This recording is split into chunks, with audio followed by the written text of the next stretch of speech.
My wife has become extremely protective of our children to the point where she won't let anyone else near them. This overprotectiveness is starting to strain our marriage. My wife, whom we'll call Laura, and I have been a couple for 14 years, married for 9. Our journey began in high school. We were each other's first in many respects. Against the odds that often separate high school sweethearts, we tied the knot at 20. While I pursued higher education, Laura worked part-time to help cover our expenses. Fortunately, my college tuition was covered by my parents, and her parents assisted us in renting an apartment, which kept our debts minimal. We had a modest wedding with just close family members nestled between my university semesters. A few months post-wedding, we discovered Laura was pregnant, an unexpected twist to our well-laid plans. Initially, we aimed for me to complete my studies and secure a job, which would allow Laura to resume her education and earn her degree before we started our family. And it wasn't for a lack of caution. Laura was on birth control, and I occasionally supplemented with condoms for extra safety. However, our daughter had other plans, seemingly unstoppable by any preventive measures. Laura's reaction to her pregnancy was mixed during the early months. I delicately broached the subject of abortion once, ensuring her of my support regardless of her choice. She immediately dismissed it, influenced perhaps by her deeply religious upbringing. Interestingly, our physical intimacy began only 2 years into our relationship, and cohabitation was only permitted because I proposed, making her my fiancée. By the 4th month, we discovered our baby's gender, and I noticed Laura gradually embracing the reality of carrying a life within her. The first flutter of movement at nearly 18 weeks seemed to solidify her bond with the unborn child, a pivotal moment that marked a profound change, though I only fully grasped its significance in retrospect. Laura had been enthusiastic about her future just before we learned of the pregnancy. She had secured admission for an accounting course and had already commenced classes by the time I landed a job.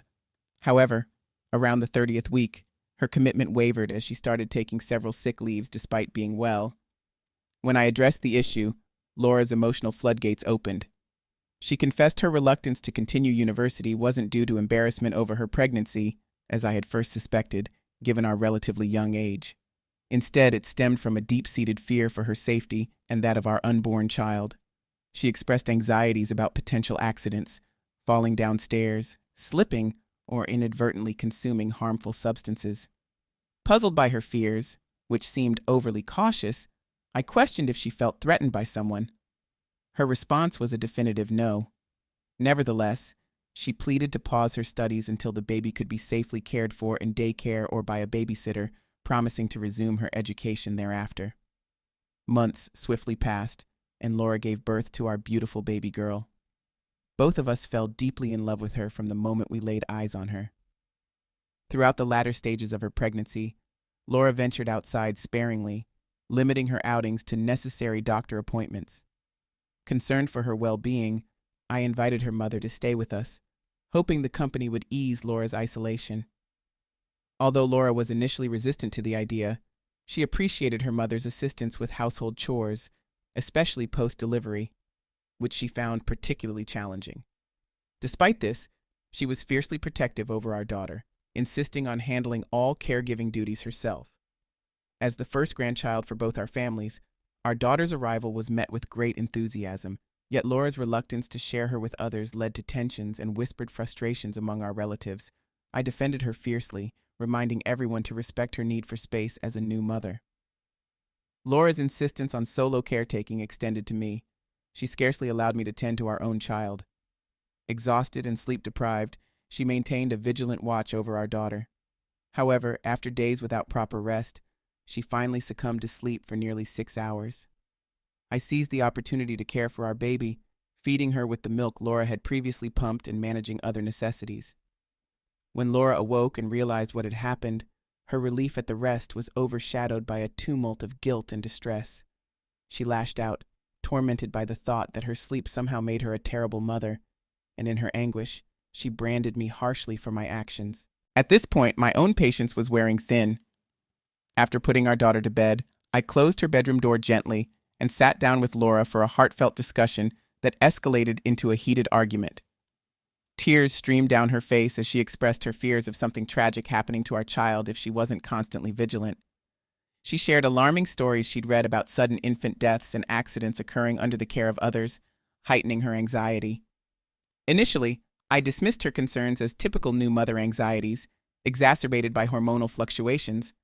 However, I emphasized that while I respected her protective instincts, she could not exclude me from caring for our daughter. I asserted that parenting was a partnership and that we were in this together, not just her alone. From that day forward, Laura gradually began to trust me with more responsibilities, allowing herself some much-needed rest. As our daughter grew, I encouraged Laura to consider returning to school, suggesting daycare or help from the grandparents during her classes.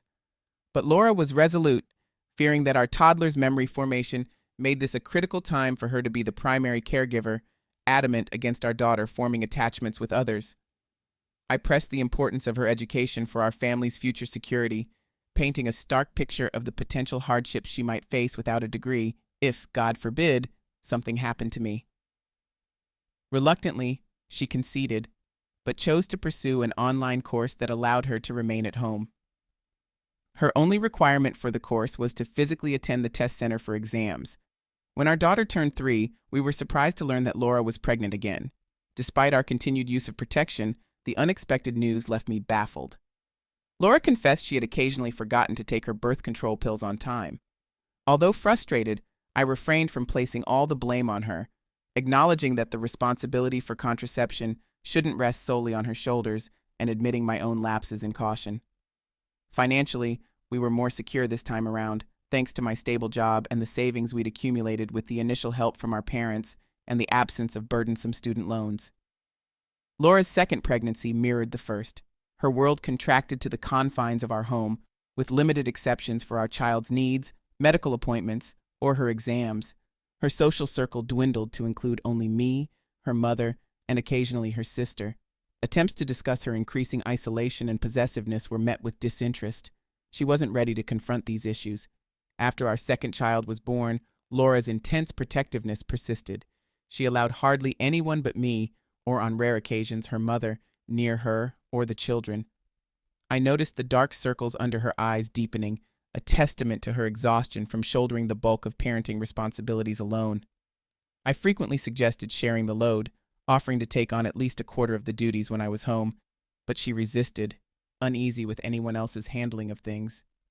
Our intimacy also suffered significantly post-second child. Laura was often too exhausted by bedtime, and sometimes, in her distress over having the children sleep alone in another room, she would have them sleep between us. After reading an article about a tragic incident involving co-sleeping, Laura urgently lectured me to ensure I would never allow our children to sleep in our bed. Truthfully, I had no intention of doing so. Over time, feeling somewhat desperate, I resigned myself to her way of handling things, reasoning that her actions stemmed from a deep concern for our children's safety. As our children grew older, I was vigilant about using contraception consistently during intimacy, much to Laura's displeasure. But by then, I was adamant about not returning to the early days of constant vigilance with newborns. Laura did relax somewhat as the kids aged, becoming slightly less stringent in her precautions. She eventually took a job nearby once our youngest started preschool, managing both drop-offs and pickups herself. Though our area is serviced by school buses, she dismissed the option, citing statistics on school bus accidents and the prevalence of bullying as her reasons against it. Our oldest once asked if she could have a sleepover at her best friend's house, which nearly set Laura off. The refusal left our daughter in tears, spending the night in my arms as I comforted her with promises of new books, her favorite treat, to ease her sadness. To compromise, I persuaded the friend's parents to relocate the sleepover to our house instead. Now, our youngest is 5, and Laura is pregnant with our third child. One evening, she persuaded me in a manner too compelling to detail here, but let's just say her approach would resonate with many. Convinced by her reassurances, I believed that perhaps with age, Laura had grown more lenient with herself and the kids. All this context is crucial to understanding what transpired just a week ago. During a school sports event, a young boy inadvertently kicked a ball that struck our daughter on the head, necessitating a trip to the hospital for stitches. Although our daughter is recovering well and the stitches are minor, Laura's reaction was anything but measured. She became hysterical, overwhelmed by emotions, when the boy's parents came to our home with their son, an 8-year-old visibly shaken by the incident, to offer a formal apology. Laura lashed out, threatening legal action for damages and restraining orders, much to everyone's astonishment. I managed to defuse the situation momentarily by apologizing to the bewildered parents and hastily sending them away. Afterward, Laura ranted about the dangers of school, propelled by her fears and recent reports of school shootings nationwide. She argued vehemently for homeschooling as the safer alternative, convinced that the traditional school environment posed unnecessary risks. In a moment of overwhelming frustration, after years of suppressed feelings, I lost my composure and raised my voice at her. I regretted it instantly, especially given her pregnancy. Her tearful gaze before she walked away haunted me. It's been a week since that confrontation, and the silence between us persists. We only speak when necessary, concerning the children's needs. Despite everything, I remain firm in my belief that withdrawing them from school is not the solution. Our children deserve a normal school life, full of friendships and typical childhood experiences. I refuse to deprive them of this just because my wife's protectiveness has reached an extreme level. Aside from this pressing issue, our life together is wonderful. She truly is the best partner I could have hoped for. Her love for me is deep and passionate, and I reciprocate with equal fervor. Interestingly, before we had children, she was incredibly shy, avoiding confrontation and struggling to make friends due to her timidity. However, motherhood transformed her. It was initially heartwarming to see her become assertive, even fierce, when it came to our children's well-being. But now, her intense focus on our kids is starting to feel excessive, not just to me, but to them as well. Our daughter feels stifled by her overprotectiveness, which is also straining our relationship. Laura often insists on having the final say in decisions about the children, leaving me feeling sidelined, almost villainous for merely holding a different view. With another child on the way, my anxiety grows. I've taken a step towards ensuring this is our last. I've scheduled a vasectomy. The thought of going through another cycle of extreme protectiveness with our new son is daunting. I'm considering therapy for us, though persuading her to join me might be challenging. Is there anything more I can do to help her relax about the children? I can't stand to watch our relationship deteriorate like this. In response to those who say this should have been addressed earlier. Perhaps you're right. The need for therapy is clear, as the current path could hinder our children's ability to thrive outside our home. The one thing I'm certain of is that Laura would never physically harm our children. She's extremely sensitive to their pain, panicking over a scraped knee or trembling at the sight of vaccinations due to her aversion to needles. My concerns lie elsewhere. I fear her intense behaviors may be mentally and emotionally draining our children. It's time to address this seriously. I should have spoken to our GP right after our first child was born, when her protective instincts first intensified. The effects are already visible on our daughter, and without intervention, it could worsen, potentially impacting their mental health deeply. Her behavior, while not physically abusive, borders on emotional overload for the kids. Acting on advice from online comments, I'm arranging a session with a marriage counselor. This approach might ease Laura into the process, preventing her from feeling attacked or labeled as crazy. The counselor can then hopefully facilitate a referral to a therapist. I'm resolute in pursuing this. It's non-negotiable given the circumstances. After delving into possible causes, I suspect postpartum anxiety, PPA, might be at play here. Recognizing the symptoms she's exhibited has been enlightening and somewhat relieving. It gives a name to what we've been experiencing for years. Ensuring she receives the necessary therapy is my utmost priority now. If I were to describe it, Laura exhibits an extreme case of perinatal use exhaustion, PUE, that significantly hampers her ability to function normally with a newborn. Have I ever reassured her explicitly that she can trust me? I find that vocalizing my thoughts often transforms them from mere ideas to tangible realities. Such affirmations might also alleviate her anxiety, as I've experienced similar emotions during significant life events. Moving forward, I plan to intensify my efforts to reinforce her trust in me through more frequent affirmations, hoping they resonate deeply with her. Update, September 17th, 2023. Hello, everyone. A month ago, I shared a post on Reddit detailing the extreme protectiveness my wife exhibits over our children and its impact on our marriage. Here's an update, which might be unsettling for some. Just 2 days after posting, my wife discovered it. She happened to see a notification on my phone late one night while tending to our youngest, who had a fever. Initially, she might have suspected infidelity, which led her to check my phone while I slept. We've always had an open policy with our devices, sharing passwords and allowing unfettered access to each other's phones. However, I inadvertently left my Reddit notifications on, a careless oversight on my part. That night, she read through the entire post and all the comments. The next morning, I woke to an empty bed, unable to find Laura anywhere. I assumed Laura would be with our son, who had been slightly ill. Upon checking his room and finding him alone and okay, a wave of concern washed over me. She was nowhere to be found until I stumbled upon her in the living room, enveloped in darkness. Flicking on the lights, I was confronted with her ghostly appearance. Her face was stained with tears, and she seemed lost, barely present. Approaching her, my heart sank when I noticed my phone in her hands. Efforts to engage her in conversation were futile at first. She was unresponsive, trapped in her own turmoil. Finally, meeting my gaze with a haunted look, she uttered, "Am I dangerous to them?"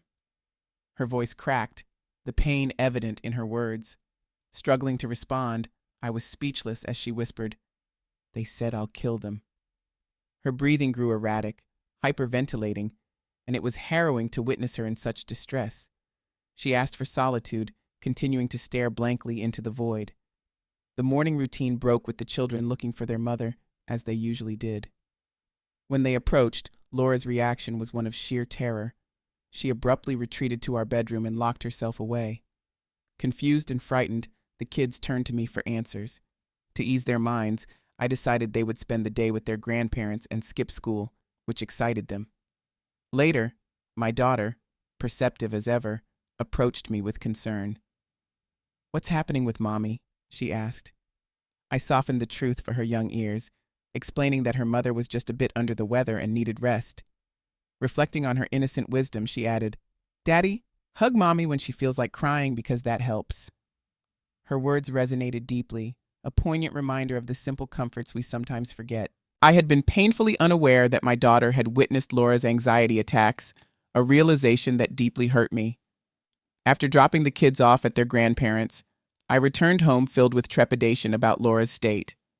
Despite having already scheduled a therapy session following the abundant advice I received, Laura was unresponsive, refusing to speak, eat, or even move. Her inactivity raised fears of self-harm, though historically, she had never engaged in such behaviors while pregnant. When I informed her that the children were with her parents, I detected a flicker of displeasure she couldn't quite mask, though she refrained from arguing, likely still processing the comments from the online post. The tension persisted for nearly a week. To ease the situation, I extended the children's stay with their grandparents, who were incredibly supportive, even taking on school drop-offs. I firmly told Laura that I had arranged for us to begin therapy and that attendance was non-negotiable. Surprisingly, she did not resist this decision. Watching her struggle nightly with tears and panic attacks was heart-wrenching, and I often caught her murmuring to herself after my workday. Therapy initially seemed futile. She remained mute during the early sessions.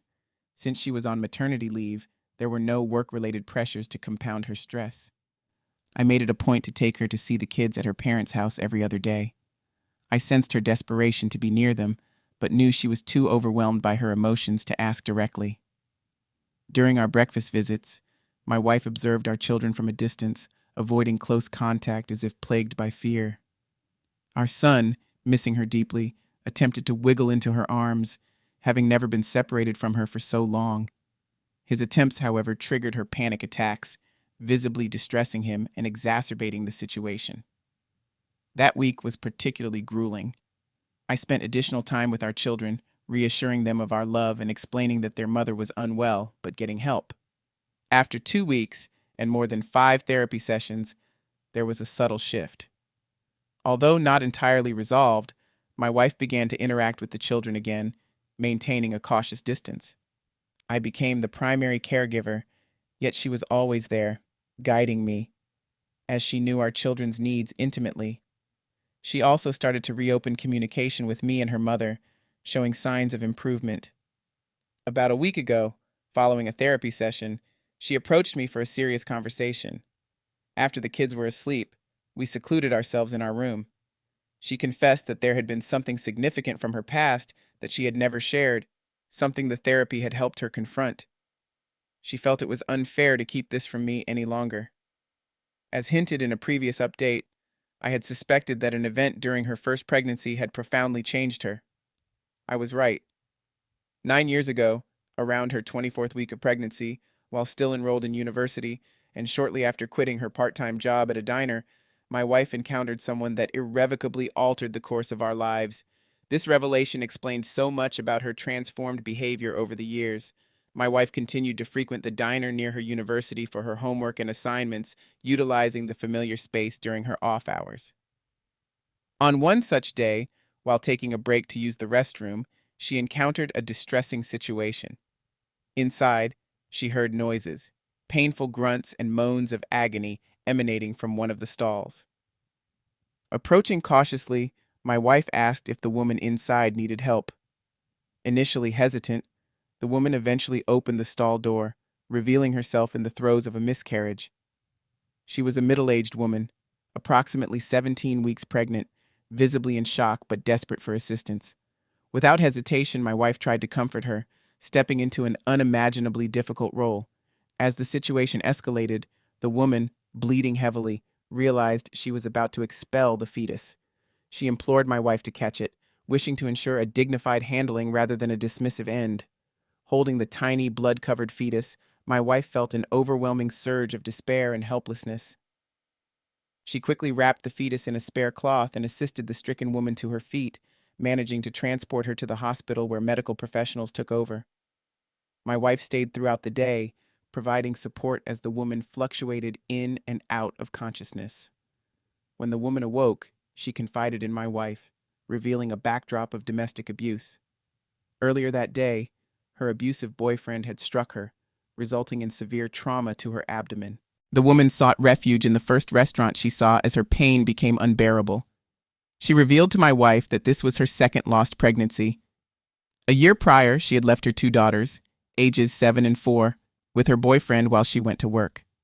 Neglecting his duties during a party he hosted, he allowed the younger child to wander outside unsupervised. Tragically, the 4-year-old ran into the street after a cat and was struck by a speeding car, dying instantly. Hearing this story as a father enraged me. How could anyone be so recklessly indifferent to the safety of their own child? I struggled to comprehend how she could remain with such a man after such a devastating loss. The woman imparted a grim piece of advice to my wife. No one cares for a child as diligently as their mother. She warned her never to trust anyone else with her children, asserting that only a mother could guarantee their safety. This encounter, though brief, had a profound impact on my wife, embedding a deep-seated fear that everyone could potentially harm our children. This explained her extreme caution during pregnancy and her reluctance to trust others with our children, possibly accepting me due to her love and the deep trust she knows we share. Witnessing such a traumatic event, holding a lifeless fetus, must have been horrifying. It's no wonder she became hypervigilant, avoiding any risk that might lead to a similar fate. The impact of that day is stark, transforming her perception of safety and altering our lives irrevocably.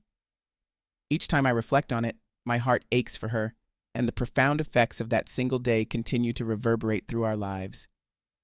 My wife expressed her deep love for our children, acknowledging that she lives for them, but she also recognized the need to see them as separate individuals who must grow independently. She hasn't fully grasped this yet, but I can see she's open to learning and needs time to adjust. The therapy sessions, though only slightly impactful so far, have started to initiate some positive changes in her behavior. I remain hopeful that with continued therapy, she'll be able to overcome the trauma-induced behaviors that have governed her actions for years.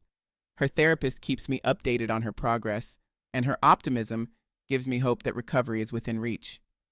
They've discussed starting my wife on medication for anxiety and stress post-delivery, which is something we're preparing for, as she's due to give birth in a week.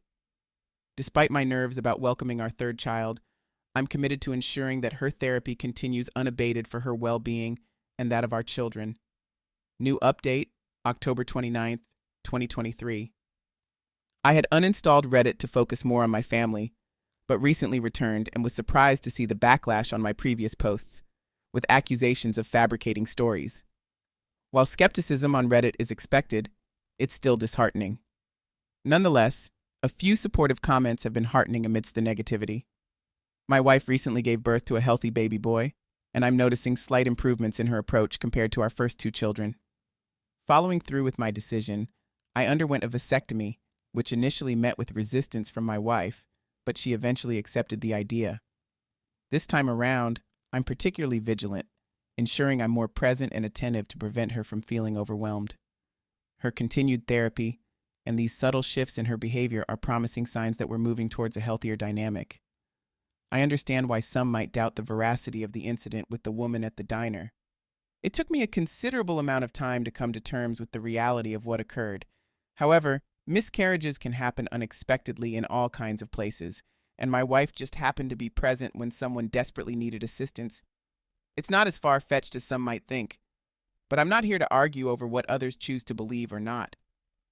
My primary intention in sharing these updates was to offer insight into the challenges my wife has faced and the strides we've made since that pivotal moment.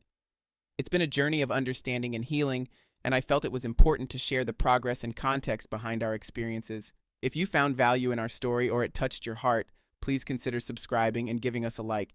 It truly supports our channel. And don't forget to watch the video all the way through to not miss any part of our journey.